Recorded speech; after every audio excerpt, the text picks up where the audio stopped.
Well, hello there, my single mother tribe. How are you doing? Welcome to Hope for Single Mothers Self Care Saturday, and I'm Hope, your single godmother. I'd like to welcome you to tonight's live. Just lost my Facebook group. Okay, bear with me. For those of you who are watching the YouTube channel, welcome, and I'm really excited to share with you all tonight. Just bear with me. I tell you, goodness, I'm going to get this right. I am going to get this together. I tell you, now my tablet is literally wigging out on me. Oh my gosh, here we go. Anyway, I'm on YouTube right now. So for those of you who are um, joining me via YouTube, welcome. I hope you all are having a wonderful day and that you invested in yourself with some type of self care. I am so excited about tonight's discussion. And as soon as I connect to my Facebook group, oh my gosh, this is like, seriously.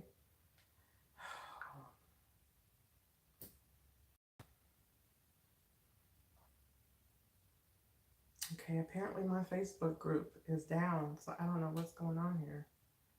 This is really tragic right now. Okay, so I am going to, seriously, like what is going on here?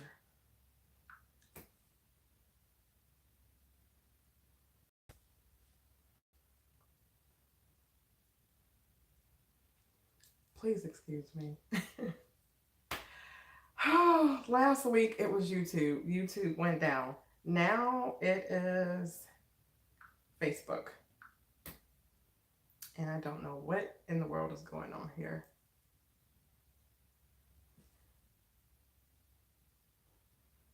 There we go.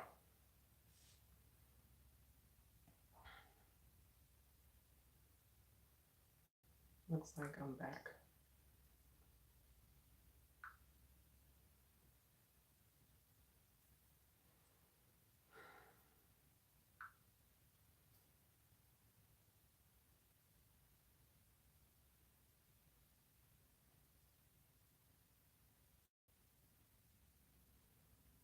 I don't know what's going on here. I don't know why I have low connection.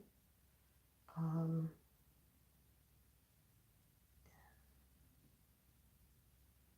yeah, don't know what's going on here.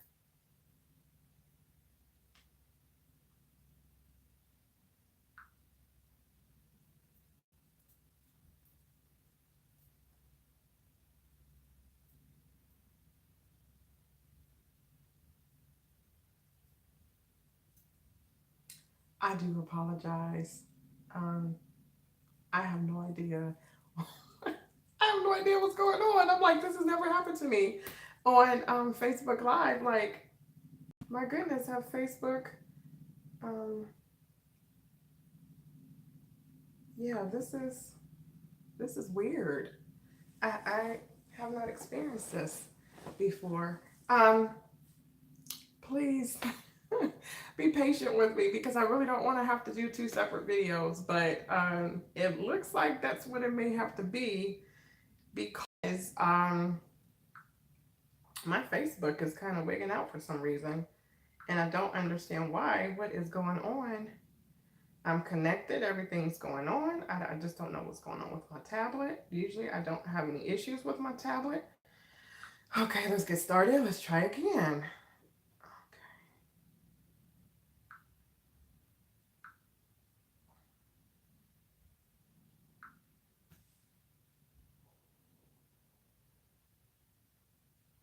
Okay, I think I'm back.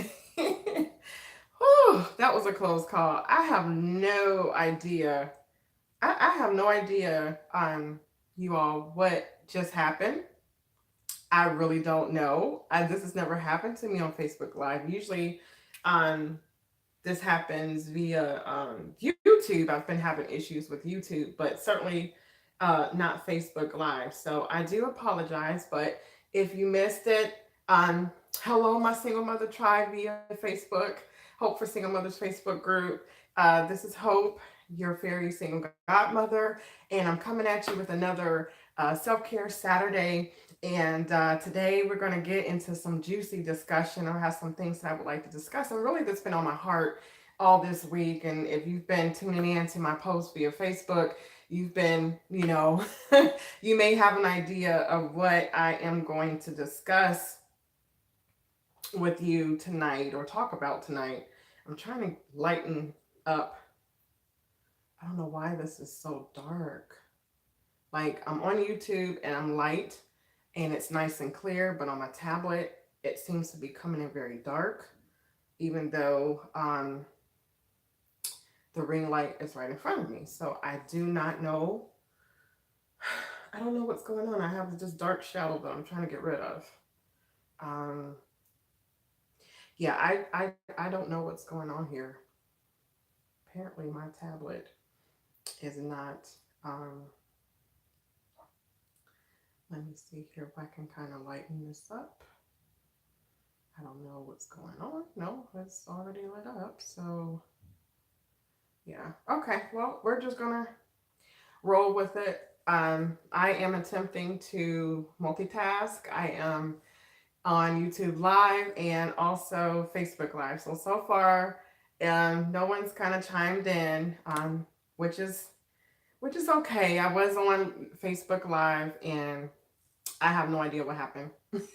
But I'm back, ladies. I am back. My Hope for Single Mothers tribe. I am back. But anyway, I am going to get started because I don't want to be on here long. Only because I am mother chauffeur or mommy chauffeur tonight. I dropped some of my kiddos off at the movies tonight, and so I'm attempting to record while they're there. So by the time the movie is done, I'll be done. Of course, I'll be done way before the movie ends. So anyway, so what I would like to talk about, since we're doing Self Care Saturday, I know that I advocate, taking at least some time out during the week to invest in yourself, whether it be, um, physically, relax, do something that's fun, do something that is refreshing you and reviving you, and just letting your hair down and kind of de-stressing. I advocate on Saturdays to do something that, makes you feel good about yourself. Of course, something that's positive that makes you feel good about yourself. But I think it's very important as single mothers, and I can't stress it enough, the importance of taking time out for ourselves because we give so much, we pour out so much.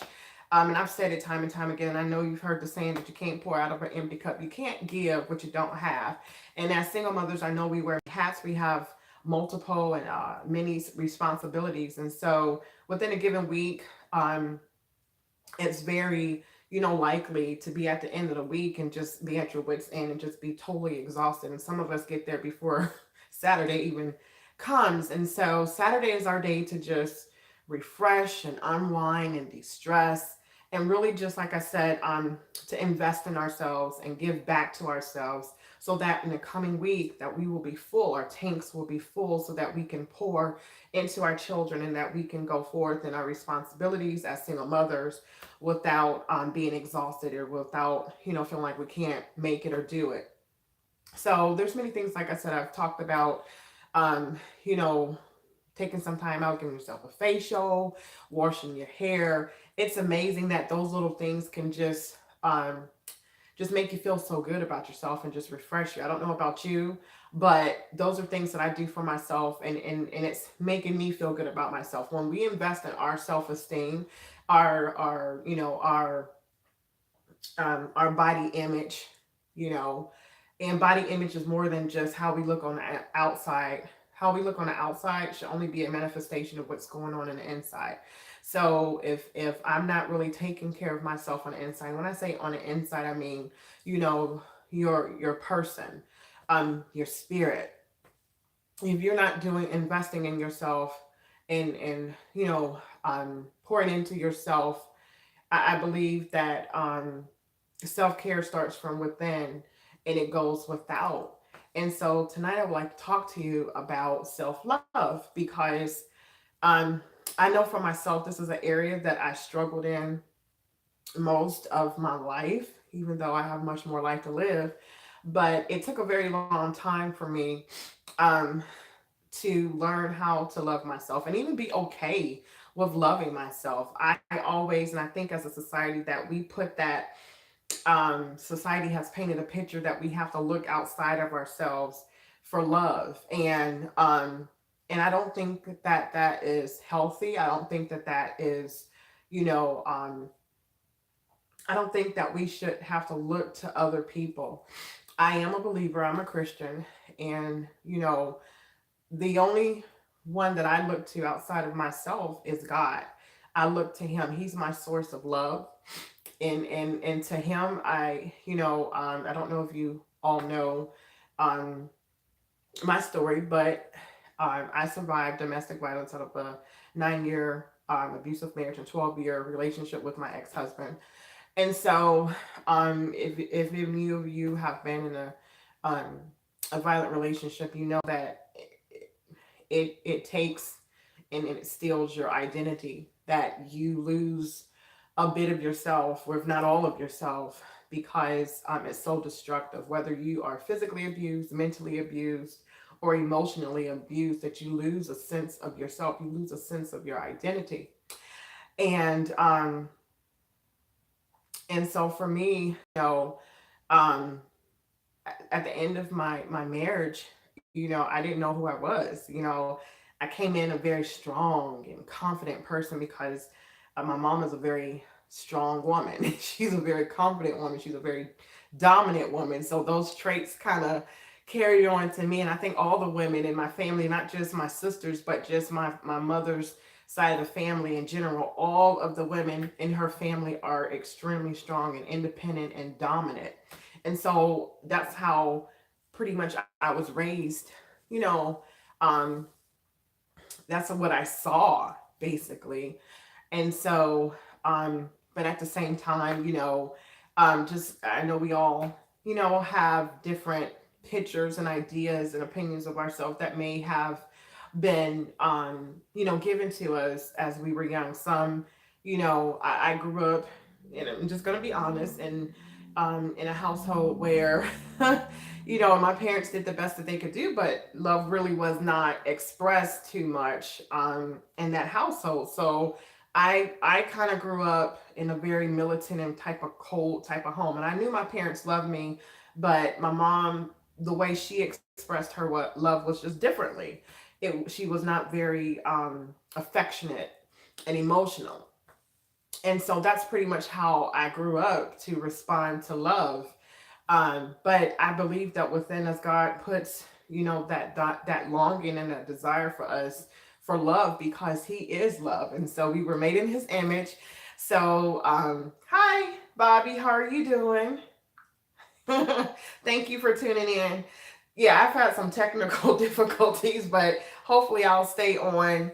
And Facebook won't blank out on me. First time ever Facebook has blanked out on me, so I don't know what happened. But anyway, how are you? So, like I said, we all have past. We have histories and how we came up, and a lot of times of how we were raised and how we came up and what we saw as children kind of was planted in our hearts, and that whatever perception that we saw at that time, that's what we grew up with the idea of that is what love is, and so. But like I said, within us, I believe God has put in that desire to be loved, to be loved. Um, but if we don't know, how to be loved, um, and if we don't know, first of all, how to love ourselves, a lot of times, it, like I said, it starts with us. And I've been posting pretty much all day, basically saying that love starts within first, that you can't really expect anybody to love you. You can't really expect external love until you've learned to love yourself internally.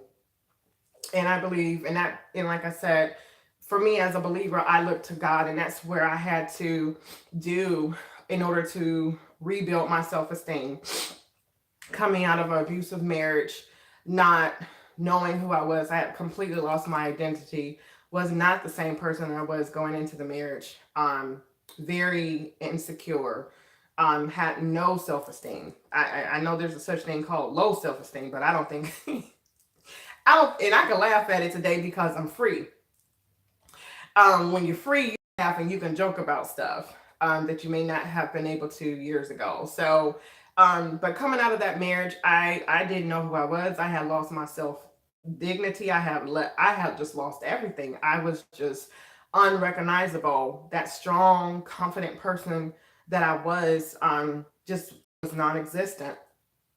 And so I had to learn how to love myself. I had to learn how to first, because I honestly believe, as a believer, this is my own personal thought and opinion, that in order for you to be able to love yourself first, that you have to, know love and God love. That's not only what he does, but that's just the very essence of who he is. He is love.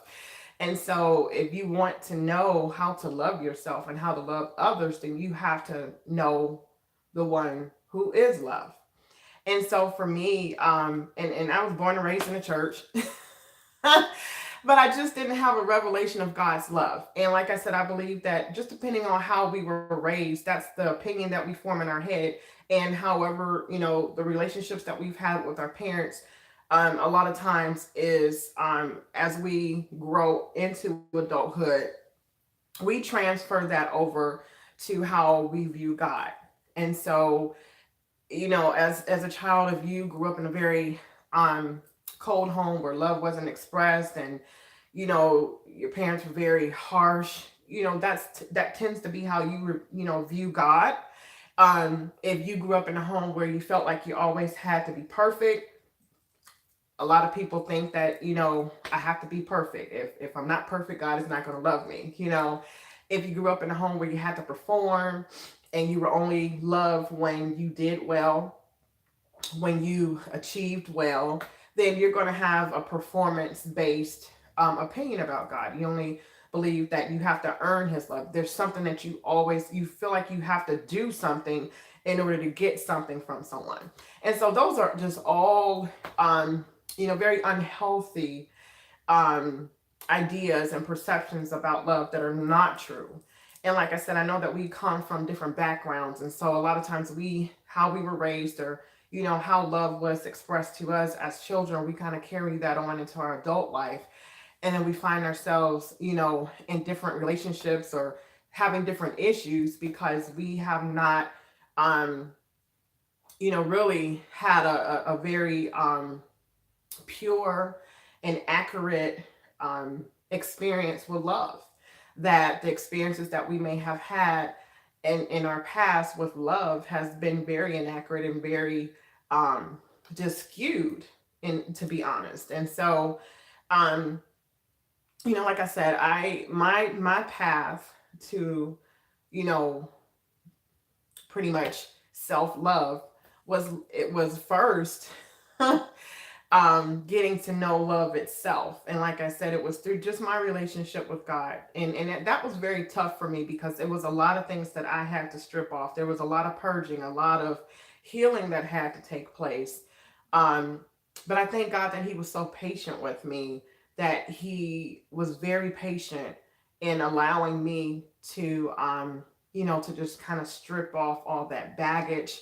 He was very patient with me because I had a lot of layers that needed to be peeled away because just years of, abuse and just, coming, like I said, from my childhood. It was just a lot of layers that really were kind of had formed over my heart.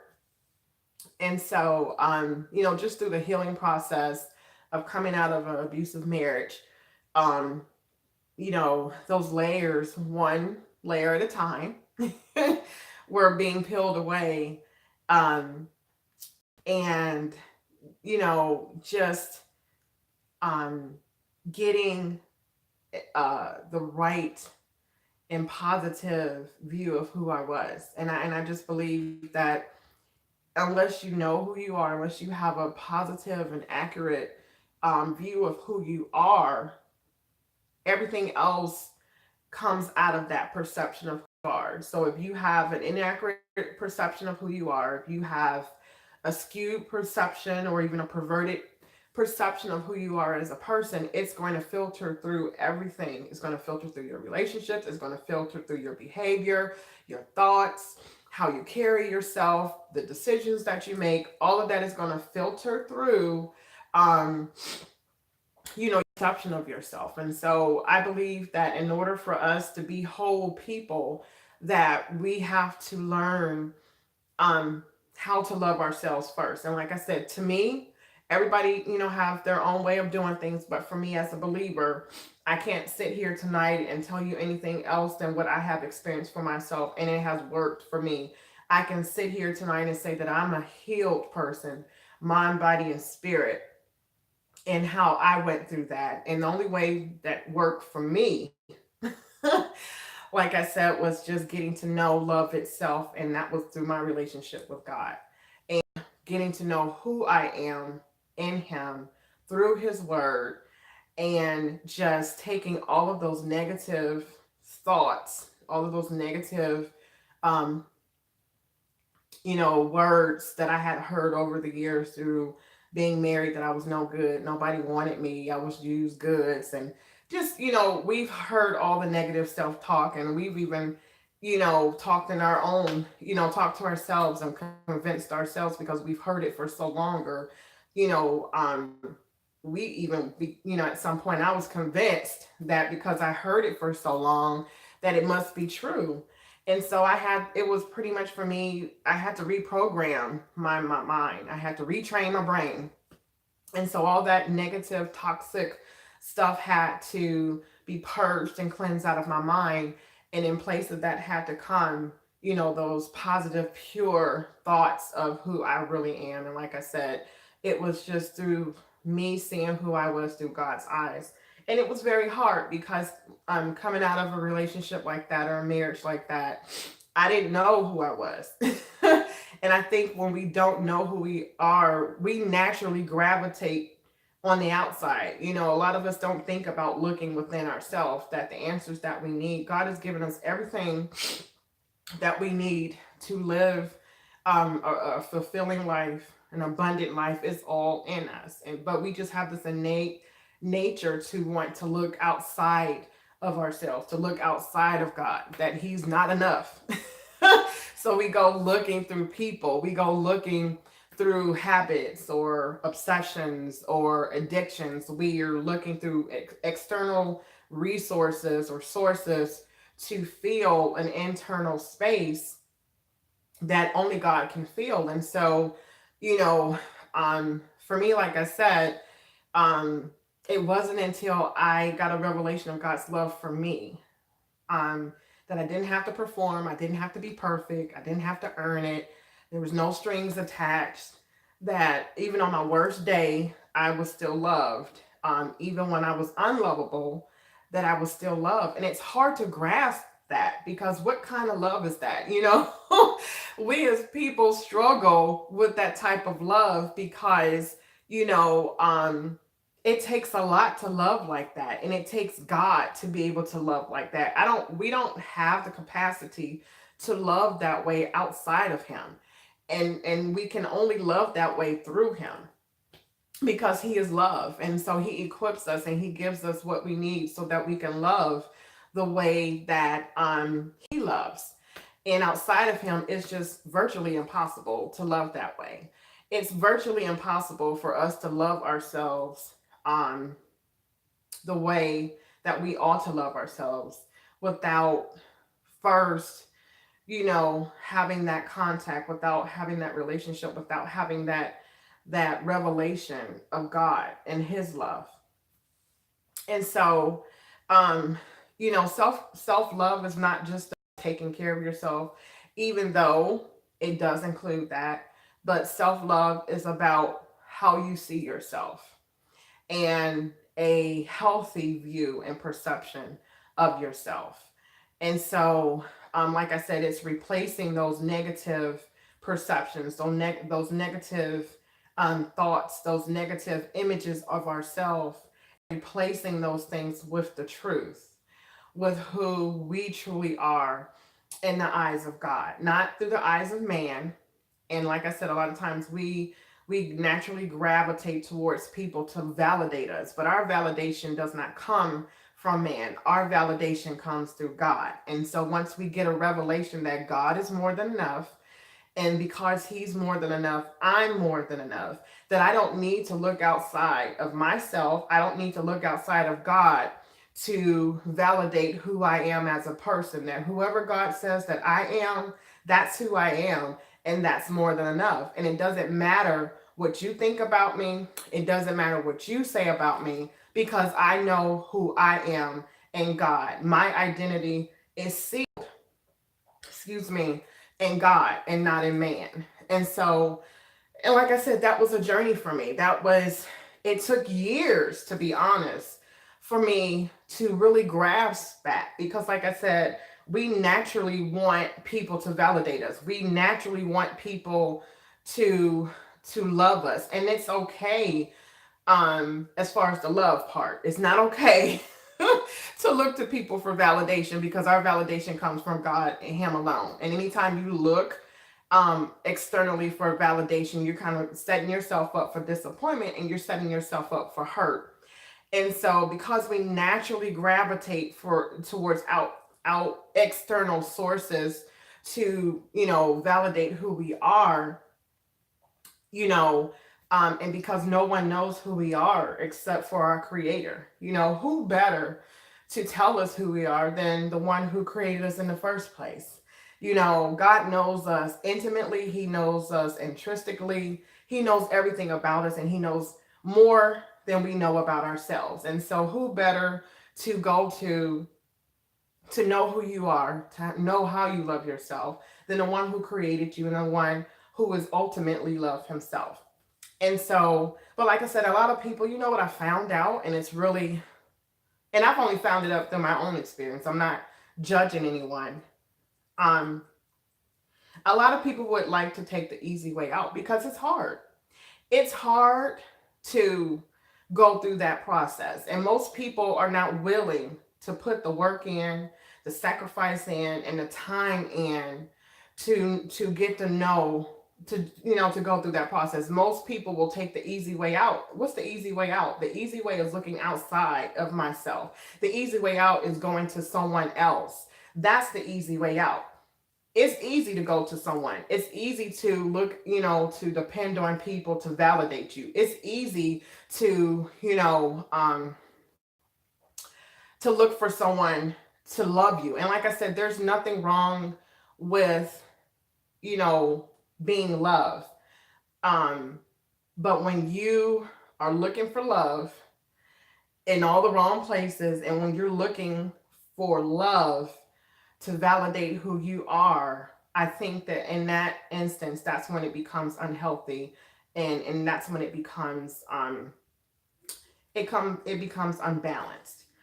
And um, so basically, you know, the road to self love, like I said, is looking within yourself, knowing that you are enough, that everything that's in you, God has put in you, and that you don't need validation from man. You don't need for someone else to tell you. It's nice. I know there's people who like to be complimented. There's nothing wrong with being complimented, but when you get to the point to where you're looking, you're needing, you're desiring, you are craving, that type of attention or that type of validation, then that's not healthy. Um, and so I don't believe, that God wants us to put that much, give any power. That's too much power to place in the hands of someone, anyone except for God. He's the only one that has the capacity to handle that type of power without, misusing it and abusing it. Um, and so, in regards to self love, I had to learn, like I said, first, who is love. And once I learned who is love, then I better understood who I am. Once I better understood who I am, um, then it opened up my heart to receive love. First, from God. Second, from myself, because I realized that, in being in an abusive relationship, my perception of love was skewed and perverted because hurt is not love. Hurt does not equal love. And pain does not equal love. Dishonor, disrespect does not equal love. But yet, I think that, like I said, are, when you don't know who you are, and when you look to other people to validate you, to tell you who you are, then you open up the door for, just a very unhealthy way of loving yourself.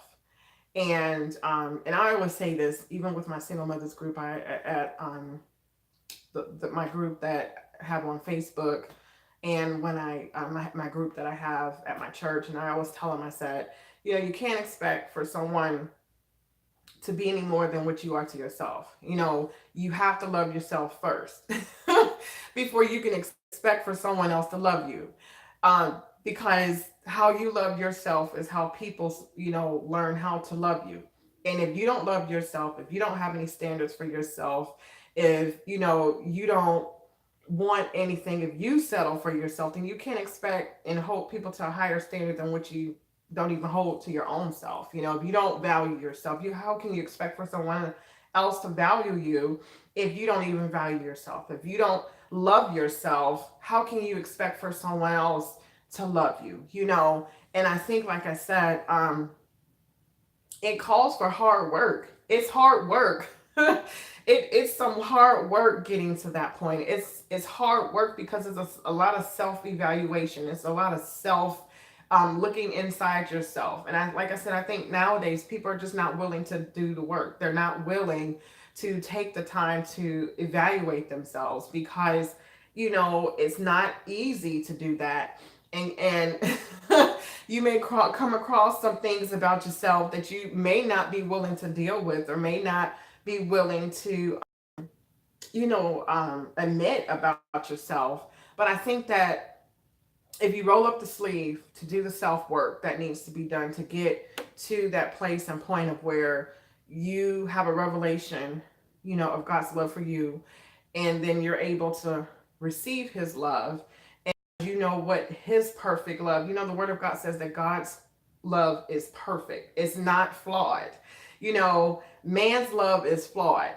People love you based upon what you can do for them, how much they have. And I'm not saying this is,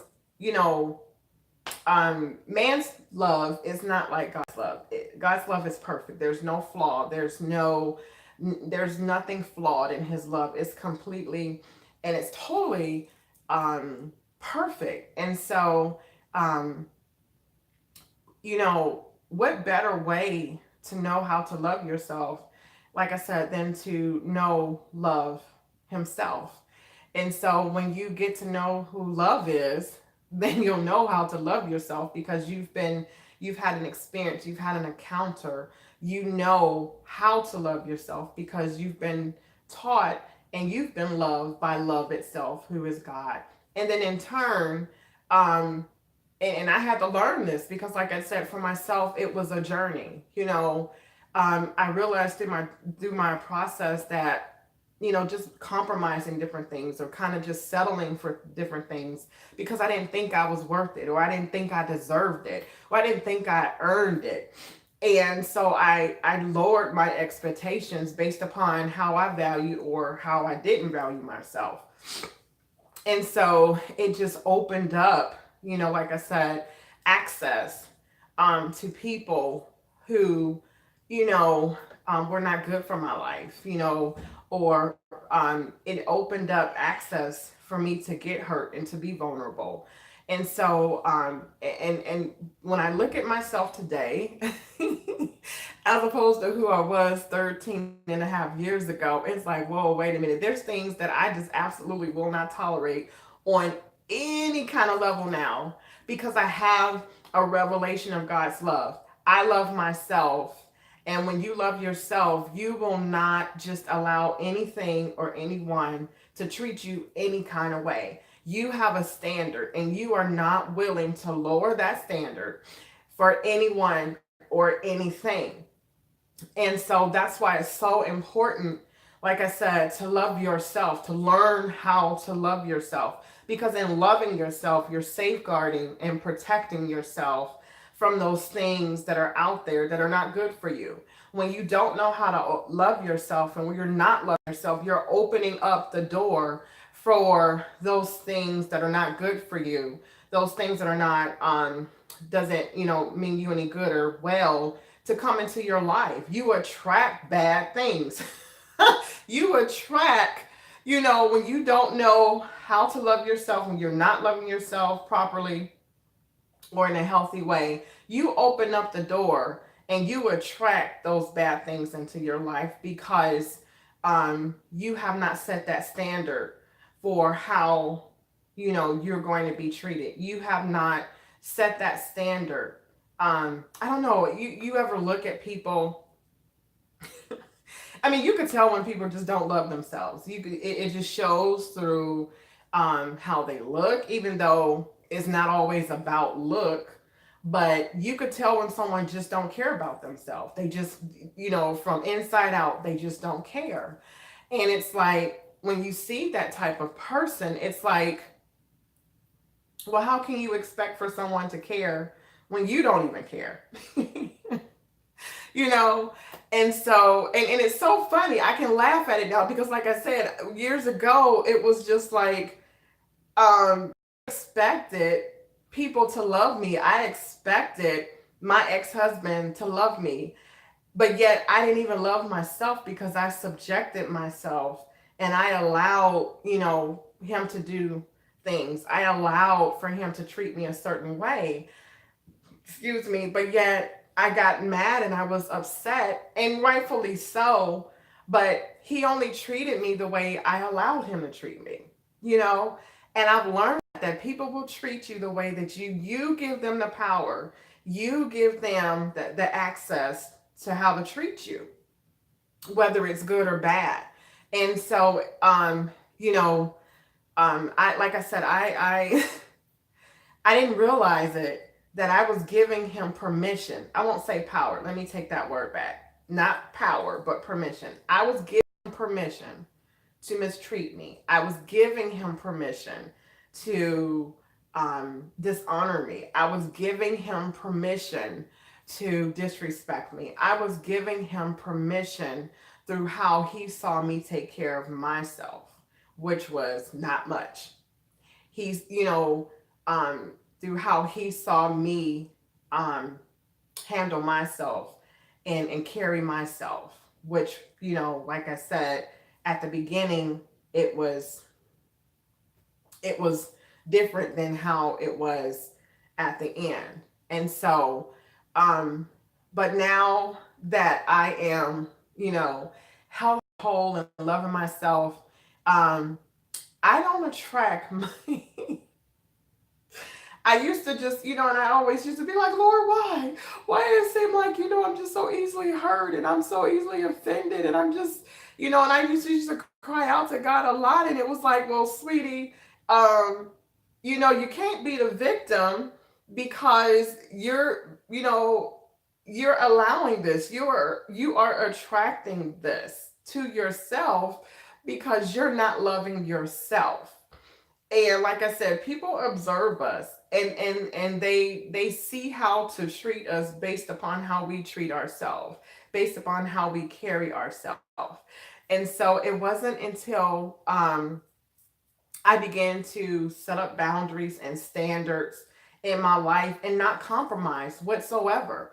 And like I said, I think nowadays, I just see so many women compromising. It's like, no, you hold that standard up. You may, as long as it take for you to get what you want, you stand and you don't lower that bar. You don't lower your standards. You don't lower your expectations just because people are not able to meet those expectations. If people are not able to meet expectations in your life, and I'm not talking about unrealistic expectations because they're different, there's a difference between realistic and unrealistic expectations. I'm talking about expectations that, you know, that people should be held to in every relationship, whether it's a friend, whether it whoever they are, whether it's our children. You know, we are to have certain expectations, and people are to know, they we should be able to verbalize and communicate to them what our expectations are, because in doing that we are setting the bar and we are setting a standard for how you will and will how you won't treat me, what I will and what I won't tolerate from you. When we don't do that, then, you know, like I said, it just opens up for us to be taken advantage of. It opens up for us to be hurt, for us to be offended. So we have to be able to communicate to people and let them know, look, this is who I am, and this is what I will tolerate, and this is what I won't tolerate, and not budge from that. And if it's a healthy, realistic expectation, and like I said, if people cannot live up to our realistic expectations, then they're not the ones to be in our life. It just means that they're not the right person. They're not the right friend, you know. But what I find, and what I even found in myself, is that we will lower that expectation for the sake of not being lonely. So fearful of being alone, so fearful of not having anyone in our lives that we settle because having something is better than having nothing. And that's not the truth. I want to tell you today that is not the truth. I would rather have nothing and be happy than to have everything and and not be loved the way that I deserve to be loved and treated, you know. And that's why I've been that's why I've been single for 13 and a half years. I'm telling you, because it's like I just refuse. I refuse to settle. You know, and I hear a lot of people saying, well, you know what, you know, women these days, their expectations is just so high. But it's like, no, you keep your expectations high, because whatever what you attract, what you expect. And what you expect is what you attract. If you don't expect anything, you're going to attract nothing. Meaning you're going to attract those people that don't add value to your life. You're going to attract people who, you know, want to use you and abuse you and misuse you. That's what you're going to attract. But when you know who you are, when you know whose you are, when you know what you deserve, then you will just not have a tolerance for certain foolishness to enter into your life. You will actually see it before it even comes. I'm serious. I have like an eagle's view. I can spot nonsense and foolishness a mile away. And it's like, no, I'm not going to open up myself to that. I don't have to entertain it.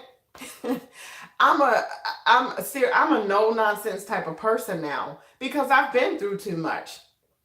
I know what I've been through. I've been the mat on the floor that people have walked all over. I've been that person that everybody, you know, not everybody, but I'm just saying I've had experiences in my life where, you know, I've been hurt and offended and misused and abused. And it's like, now I know my value and my worth. I'm not putting up with that anymore. Like I said, I'd rather be alone than be a person who has a whole lot of people in my life, but I'm being mistreated, I'm being misused and abused. And it's like, I just don't have a tolerance, you know, I have a zero tolerance for that. So basically, what I'm just trying to say, like I said, what you expect is what you attract. If you have no expectations, well, the people that you're going to attract in your life are not going to be people, like I said, who add value to you. They're going to be people who take away from you, who strip you and drain you and misuse you. But if you have expectations for your life, then you're going to attract people who are for your life, who are good for your life, who add value to your life and not take away from your life. Okay. So, I just, you know, I just feel like that's really important in that self care because, you know, like I said in my past, so many times I have settled, you know, and it only takes one time. It only takes one time to settle. It only takes just one time to compromise. That's all it takes. It's just one time. And so, in loving ourselves, we have to, hi, hey, sissy. I'm looking in YouTube. Hi.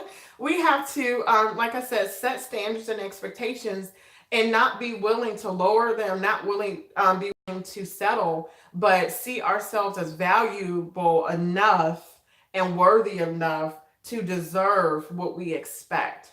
I expect good things. I expect the best in life. I do. And I just refuse to settle for anything less than God's best for my life. And I'm willing to wait. And that's another thing that I've noticed.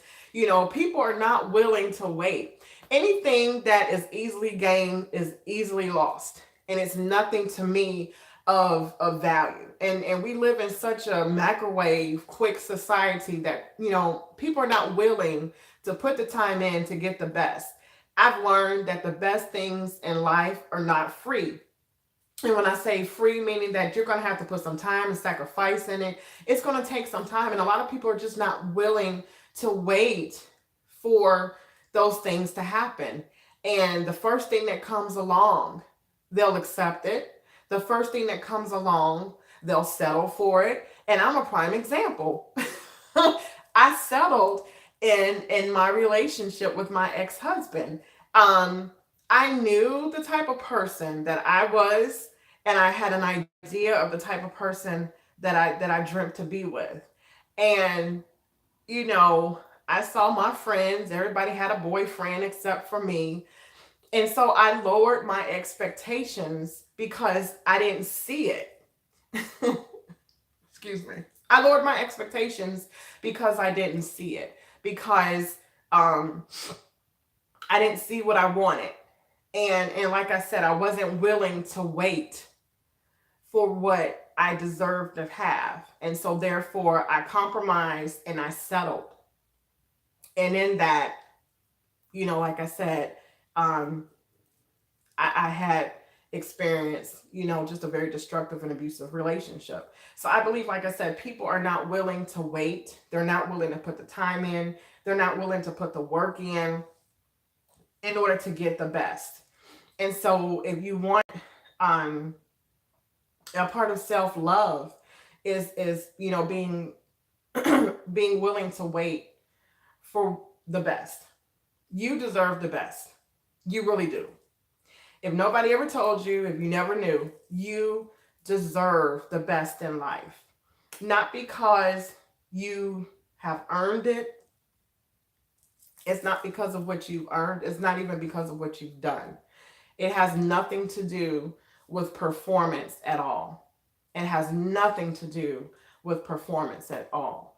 And so, you know, when we get ourselves out of that frame of mind of thinking that, you know, I only can have what I feel like I deserve to have, then you're going to find yourself in a place of compromising and in a place of settling. But when you have the mindset that I deserve the best because I am the best, and I'm only the best because I've been created by the best, it just removes all type of, that mindset or that tendency to feel like you have to do something to get something, and that you have to earn something to receive something. And I had to learn that. Like I said, that was just so hard for me to learn because I was wired. I grew up that in order to get love, you had to earn love. In order to get love, you had to deserve love. In order to get love, you had to be perfect. You had to be a certain kind of way, you know. And then I had a miscued, opinion and perception about love because love was not really love. Love was, abuse, or love was, being disrespected and dishonored. And so it wasn't until I got, like I said, a revelation of God's love, and that I was able to understand and receive the love that that was available to me. And it wasn't, like I said, it wasn't based upon what I deserved, but it was based upon my value. We have to look at ourselves that way. That is not based upon what we deserve. It's based upon our value.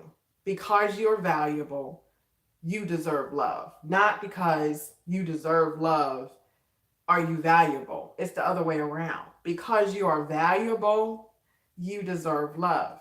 And you deserve to be treated with respect. You deserve to be honored. You deserve to be cherished. You deserve the best. And I just encourage you tonight to, if you find in yourself that you tend to settle because you feel like you don't deserve it or you're not worthy of it, that, to begin to look at yourself. Sometimes it's hard to see ourselves as God sees us because we've been told that we're so many things from so many people that we don't even know who we are. But God knows the truth, He has the truth. And so I would encourage you to go to truth to find out who you are so that you can, find, get that worth and that value of who you are, and not through people, but through God. Oh my gosh, my nose is itching so badly. Please forgive me. I'm trying to work through this and get through this without itching my nose, but it is not working. It is not working. So excuse me.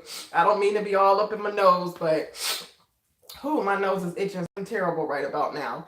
Anyway, so as I was saying, so I just hope I stayed on here longer than what I had anticipated, but I'm so passionate about it because, like I said, I know that was an area in my life that I struggled with for years. I struggled with for years just loving myself and knowing my worth and my value.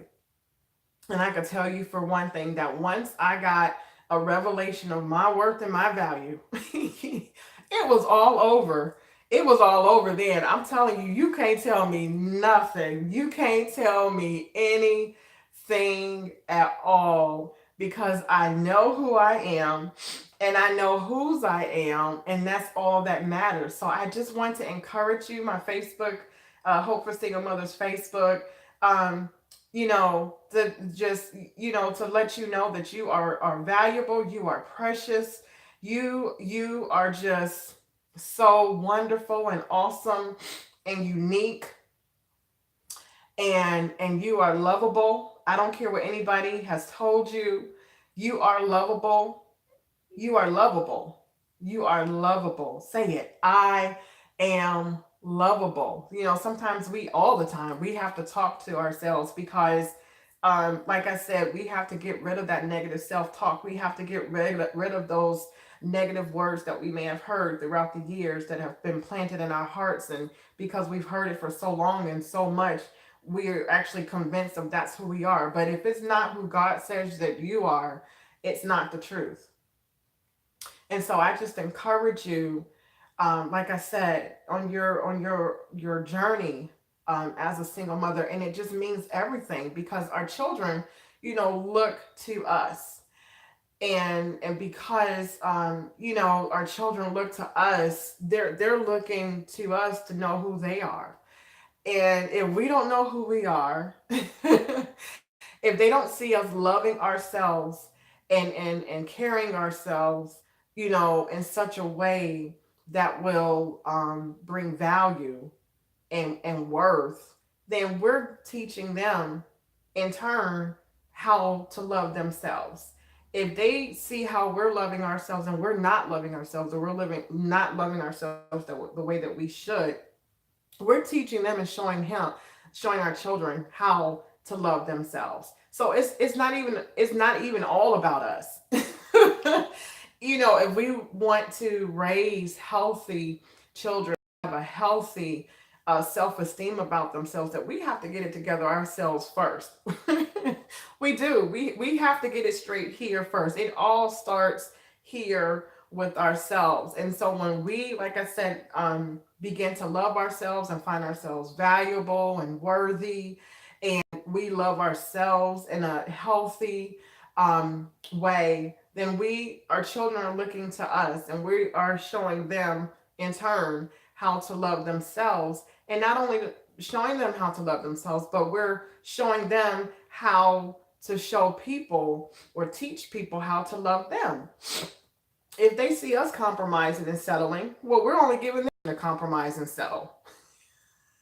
We can't expect our children to be anything less than what they see we are, you know? And so it's like we have to be that example to them, to show them what love is, who love is, how to love themselves, and how to show and teach people how to love them. Because like I said, you know, we can't expect for somebody to do more than what we do for ourselves. We can't expect for people to be more than who we are to our own selves, because people are observing us. They're looking at how we're loving ourselves. And if we're not loving ourselves well, we surely can't expect for anybody else to love us well. We have to get it right here before we can expect it out there. Okay. So I really enjoyed you tonight. I did not expect to be on here for an hour. Literally, I was like, okay, 15, 20 minutes, 30 minutes tops. But you know, I hope I said something that have encouraged and even challenged you, because it's not about me just patting you and fluffing you up. I'm here to, you know, stir some feathers, you know, because I believe that in order for growth to take place, in order for self-development to take place, we may have to be uncomfortable. We may have to be made to feel uncomfortable if it's going to result in self growth, if it's going to result in transformation. So I don't mind challenging you. I don't mind ruffling your feathers. I love you. I'm here for you, and I want the best for you. And I'm here, you know, for you to walk in your purpose and your destiny. And so there's some topics that I may have to talk about that may be a little bit uncomfortable for you. It's not uncomfortable for me because, like I said, I don't mind talking about those uncomfortable things. I'm okay with that. But yeah, so hopefully, like I said, I said something that has challenged you and encouraged you in that area of self love. You know, by, like I said, nobody can love you better than you can love yourself. You can love yourself better than anybody else that can love you. And so you know, work on that. Work on loving yourself. Work if you find that that's the area that you're lacking in or you can improve. And I think for the most part, there's when it comes to that, we can always, you know, be better in that area. Whether it's taking care of ourselves, whether it's, you know, investing in ourselves, all of that is a part of self love. If you're not taking care of your body, if you're not, you know, investing in yourself, you know, that's not loving yourself. So love yourself so that you can show others how to love you well. They have to see you loving yourself first so they'll know how to love you well. Okay. So I don't know what time it is. Let me try to do. Okay. So it's 9:11. That's not bad. Okay. All right. Well, I am going to leave you tonight. Like I said, I hope I said something that was encouraging and even challenging. And I just, you know, encourage you, like I said, to just love you. Love on you. You are so worth it. You are so valuable. You are so precious. And no one can love you better than you can love yourself. We show others how to love us by how they see us loving ourselves. Okay. So I leave you with love, peace, and blessings. I will be back tomorrow. I'm going to do my, I know I've been slacking on Jumpstart Your Week Sunday, and I've even been tinkering with the thought of doing it Mondays, changing it to Mondays because I film Self Care Saturdays live, and then I have to turn back around the next day and do Jumpstart Your Day Sunday, and that could be a bit much for me. So I've been tinkering with the thought of changing it to Monday, which will be Jumpstart Your Week Monday. So I don't know. I'll let you know if I decide to do it that way. But I'll be back tomorrow. I'm really excited. I have some exciting news to share with you tomorrow. that is going to really get us focused and ready to you know what, oh my gosh, we only have one more month left, almost one more month left before the new year. This year, I'm telling you, it's like I blinked and 2018 is almost over with. Huh. So I am really looking forward to 2019. I'm just expecting some awesome and great things in 2019, but I'm not going to spill the beans. I'm going to zip it before I spill it. Oh, I cracked myself up. Anyway, so I'm going to zip it before I spill it. I will see you tomorrow. Tomorrow, with Jumpstart Your Week Sunday. Okay, so I hope you have a wonderful evening. If you have not taken time out today, and it is 9:13 Eastern Standard Time, you still have some time to get some self-care in. So whether it is wash your hair, give yourself a facial, manicure, pedicure, sit down, read a book, watch a movie, whatever relaxes you, whatever distresses you and frees your mind and refreshes you and just, refuels you, then go ahead. You have some time to get that out the way. Well, I won't say out the way because I want you to enjoy it. Don't just do it for the sake of me telling you to do it. But you still have some time left. So go ahead and get your self-care in today. And I will see you tomorrow. All right. Bye bye.